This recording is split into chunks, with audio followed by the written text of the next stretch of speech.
Hidden in the quiet city of Kingston, Ontario, stands a place you dare to visit after dark, a building whose walls have witnessed suffering, silence, and secrets that echo through time. This is the story of Rockwood Asylum, once known as the Rockwood Asylum for the criminally insane, and the haunting legacy it left behind.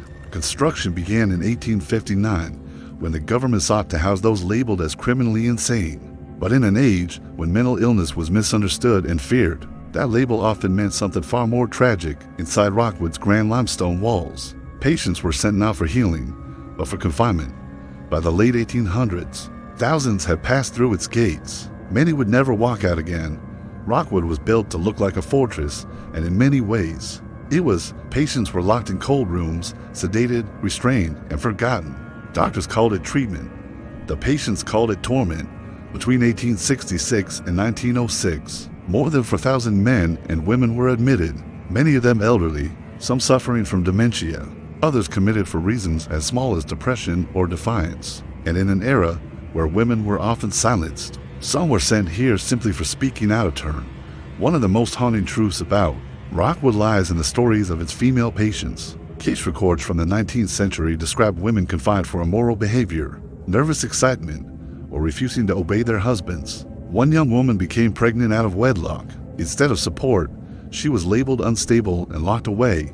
Another was declared sane within months, yet remained trapped inside because no family would take her back. Their names are mostly lost to time, but their voices echo in the files, in songs and plays inspired by their pain.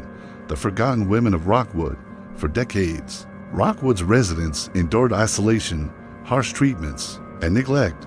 The institution became a place of despair, a reminder that society often hides what it fears to face. Even staff accounts from the early 1900s speak of cruelty, indifference, and the overwhelming silence of those long corridors.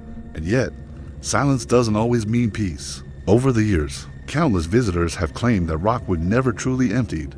Even after parts of the facility were closed and abandoned, strange things began to happen. Guards, cleaners, and historians all tell stories, unexplained footsteps echoing down empty halls, lights flickering when no one's inside, sudden drops in temperature that chill the air like ice. Some claim to have seen the apparition of a woman in white, drifting through the basement tunnels. Others report hearing whispers, voices calling names, soft weeping from rooms long sealed shut. Many dismiss it as imagination, but those who felt it insist that energy inside Rockwood is unmistakably heavy, as if the building itself remembers every cry, every plea, every final breath. Locals in Kingston share stories quietly, often with a nervous laugh. One person described entering the basement, calling it the stuff of nightmares, filled with holes in the walls and a suffocating sense of being watched. Another swears they saw a shadow move against the light, but no one else was there. There's no shortage of legends, and whether they're real or not, they all lead back to one truth. A place that witnessed so much pain can never truly rest easy. But the story of Rockwood is not just about ghosts. It's about the way we once treated mental illness, locking away people instead of understanding them. It's about women silenced by stigma, about patients punished for being different.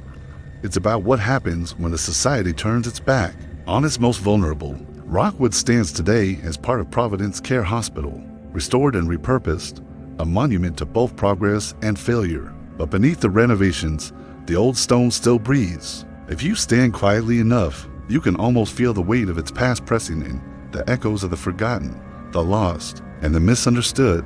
The haunting of Rockwood isn't just paranormal. It's historical. It's emotional.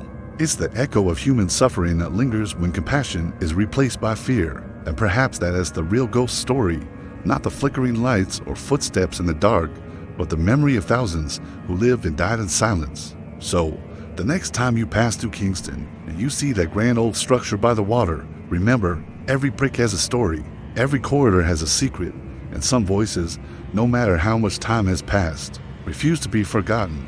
Rockwood Asylum remains one of Canada's most chilling reminders, not only of what we once believed, but of what we must never become again. Thank you for watching, and if you ever visit, don't go alone.